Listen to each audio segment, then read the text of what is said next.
So today nga napag-isipan ko na gumawa ng mango ice cream with graham. Trending nga sa Facebook at sa TikTok kung saan ka makakita ng recipe.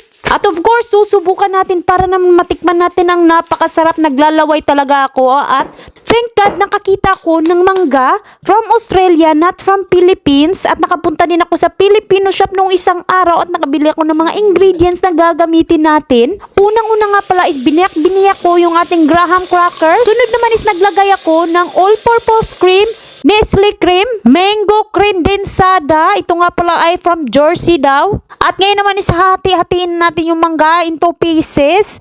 So, medyo mahirap talaga gumawa dito ng mango float kapag nasa New Zealand ka kasi nga walang masyadong mangga. Buti na lang talaga at nandito na kami sa city, nakakita na ako ng iba't ibang klase ng mga prutas. So, pagkatapos nga pala ating mahalo-halo yung ating all-purpose cream, condensed mango creamer at saka graham at mangga, ayan na siya, ilalagay natin sa ating ice cream tub. O diba napakasimple lang, pwede mo itong gawin ngayon sa bahay nyo kapag meron kang mga ingredients dyan sa bahay. Simple lang at wala itong oven bake at wala itong iba't ibang mga chichiburichi. Ilalagay mo lang sa freezer of course. Mango ice cream is ready! Do it.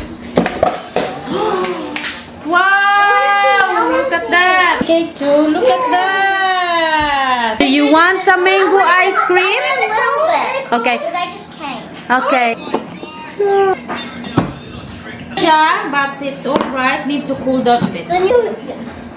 Oh, no. I'm gonna have one. Wait, actually, yeah.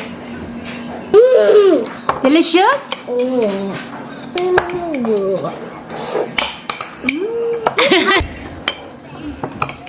Can we have the cake now? So, look at that. Mango float. Delicious? More mango float. Mango float. This one? Mommy, can I eat this? I don't know. Yeah, is it chocolate? It's really delicious, this one, eh? Mango ice cream. Delicious! 10 out of 10 mango ice cream.